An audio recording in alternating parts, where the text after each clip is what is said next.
दोस्तों आज हमारी मंजिल दुनिया का कम उम्र तरीन मुल्क जनूबी सूडान है। जनूबी सूडान को आज़ादी हासिल किए अब सिर्फ 10 साल हुए हैं। दोस्तों ये एक ऐसा मुल्क है जो एक लंबे अरसे तक शदीद खाना जंगी का शिकार रहा है। ये एक ऐसा मुल्क है जहाँ बेपनाह गुर्बत पाई जाती है। जनूबी सूडान में तेल के बड़े ज़खायर पाए जाते हैं। ये अफ्रीका का एक ऐसा मुल्क है जहाँ पर शराय तलीम बहुत कम है। ये एक ऐसा मुल्क है जिसे सिर्फ मज़हब की बुनियाद पर एक इस्लामी मुल्क से इलादा कर दिया गया। हालांकि पूरी दुनिया में कई हितों में मुस्लिम अक्सरियती आबादी होने के बावजूद इन पर ताकतवर ममालिक काबिज हैं। जनूबी सूडान में एक ऐसा कबीला पाया जाता है जो कि गाय के पेशाब से नहाते हैं।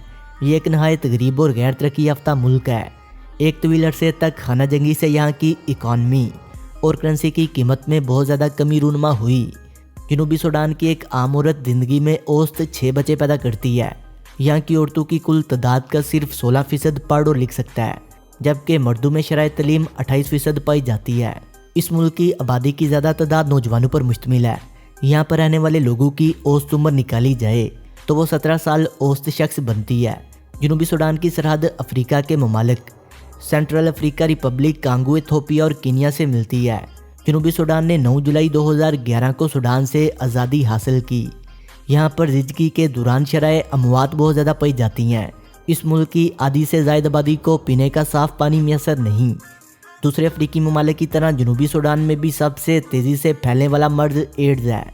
इस मुल्क में बच्चों की एक बड़ी तादाद बचपन में एड्स का शिकार हो जाती है या वालिदैन के एड्स से मुतासर होने की वजह से ये बच्चे यतीम हो जाते हैं। इस मुल्क का बाकायदा नाम रिपब्लिक ऑफ साउथ सूडान है।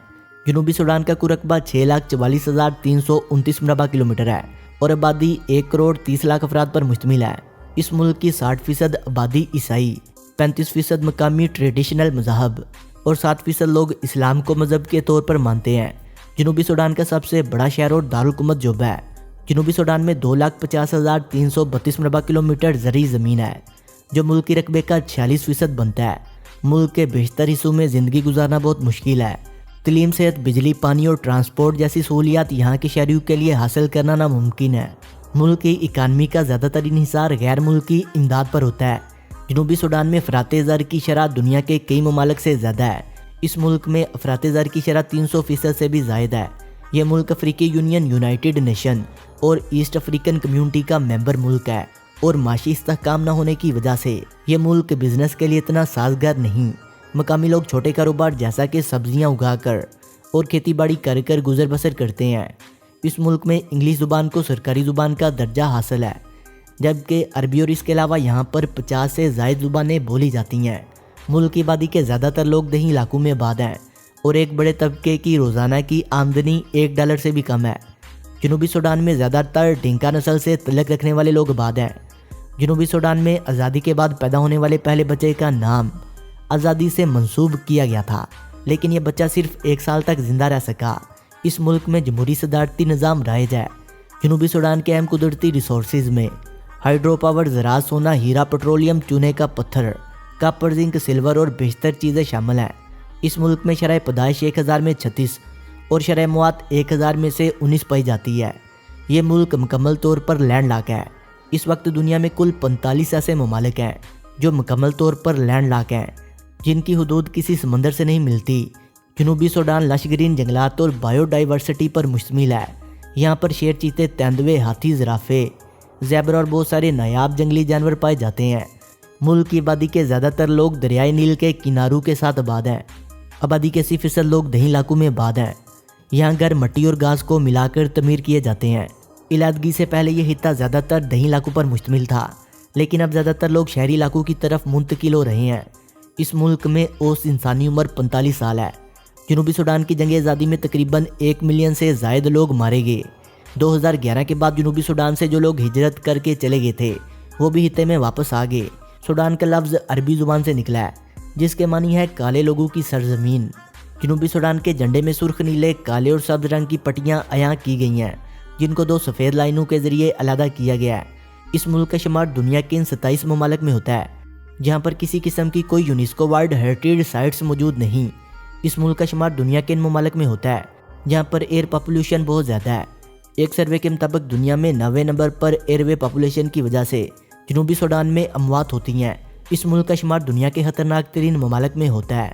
19ویں صدی کے دوران یہ خطہ غلاموں کی تجارت کے لحاظ سے بھی بہت اہم تھا۔ جنوبی سوڈان کا ڈائلنگ کوڈ +211 ہے۔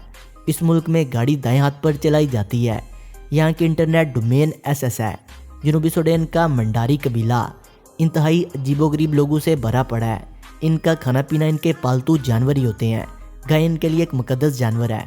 یہ گائے کو ذبح کرنا گناہ سمجھتے ہیں اور اس کا دودھ استعمال کر کے زندگی کا گزر بسر کرتے ہیں۔ گائے کے گوبر کو جلا کر اپنے جسم پر ملتے ہیں تاکہ مچھروں اور دھوپ سے بچا جا سکے۔ اس قبیلے کے لوگ گائے کے پیشاب سے منہ دھوتے ہیں اور اسے پینے کے لیے بھی استعمال کرتے ہیں۔ دوستو اگر یہاں کی تاریخ پر تھوڑی نظر ڈالیں تو یہاں پر مختلف ادوار میں مختلف نسلی گروہ آباد رہے ہیں، جن میں ڈینکا سب سے بڑا نسلی گروہ ہے۔ 1820 عیسوی میں اس خطے کو عثمانیوں نے مصر کے ذریعے فتح کیا، کیونکہ اس وقت سلطنت عثمانیہ خود زوال کا شکار تھی۔ وہ اس خطے کا کنٹرول نہیں سنبھال پائے۔ مصر اور سوڈان سے ملک تمام علاقوں پر برطانیہ نے قبضہ کر لیا۔ شمالی سوڈان پر برطانوی حکومت کو قبول کر لیا گیا، جبکہ جنوبی سوڈان کے رہنے والوں نے برطانیہ کی خوب مزاحمت کی، جس وجہ سے برطانیہ نے شمالی حصے پر زیادہ توجہ دی اور وہ ترقی کے لحاظ سے آگے نکل گیا۔ 1956 میں سوڈان کے آزاد ہونے کے بعد فوراً دونوں خطوں میں رہنے والے لوگوں کے درمیان اختلافات جنم لینے لگے، جس کی بڑی وجہ مذہب تھی۔ شمالی سوڈان اسلام اور جنوبی عیسائی مذہب سے تعلق رکھتے تھے۔ پھر اچانک سوڈان میں خانہ جنگی شروع ہو گئی، جو 1972 میں ابیس ابابا معاہدے کے تحت روک دی گئی۔ اگرچہ یہ خانہ جنگی صرف 10 سال تک رک سکی اور 1983 میں دوبارہ خانہ جنگی شروع ہو گئی، جو 2005 تک جاری رہی۔ اس دوران مختلف معاہدے، مذاکرات اور جنگ بندی ہوئی، لیکن 2005 میں ایک جامع امن معاہدہ ہوا۔ اس اقتدار کو دو حصوں کے درمیان بانٹ دیا گیا اور جنوبی سوڈان کو نیم قومی حیثیت دے دی گئی۔ معاہدے میں یہ شرط بھی رکھی گئی کہ 6 سالوں بعد ریفرینڈم کروایا جائے گا کہ جنوبی سوڈان شمالی سوڈان کے ساتھ رہنا چاہتا ہے یا نہیں۔ آخر جنوری 2011 کو جنوبی سوڈان میں ریفرینڈم کا انعقاد مختلف بین الاقوامی تنظیموں اور ممالک کے پریشر کے بعد کروایا گیا۔ اس ریفرینڈم میں جنوبی سوڈان کی آبادی کے علیحدہ ہونے کے حق میں اکثریتی رائے نے ووٹ دیا۔ 9 جولائی 2011 کو جنوبی سوڈان نے آزادی کا اعلان کیا۔ اس ملک کے زیادہ تر حصے کو دریائے نیل سراب کرتا ہے۔ دریائے نیل ملک کے مشرقی حصے اور جنوبی حصے تک لگاتار چلتا ہے۔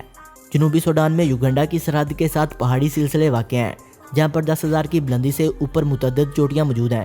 اس ملک کا موسم خشک اور گرم مرطوب آب و ہوا پر مشتمل ہے۔ سالانہ جنوبی سوڈان میں 750 سے 1000 ملی میٹر تک بارش ریکارڈ کی جاتی ہے۔ دوستوں ویڈیو سے لگنے کی صورت میں سے لائک کریں، کمنٹ کریں اور اپنے دوستوں سے شیئر کریں، اور جنہوں نے ابھی تک ہمارے چینل شانی سٹوریز کو سبسکرائب نہیں کیا وہ اسے سبسکرائب کرتے ہوئے بیل آئکن پر کلک کر کے آل نوٹیفیکیشن کو انیبل کر لیں۔ ملتے ہیں ایک نئی ویڈیو کے ساتھ، تب تک کے لیے خدا حافظ۔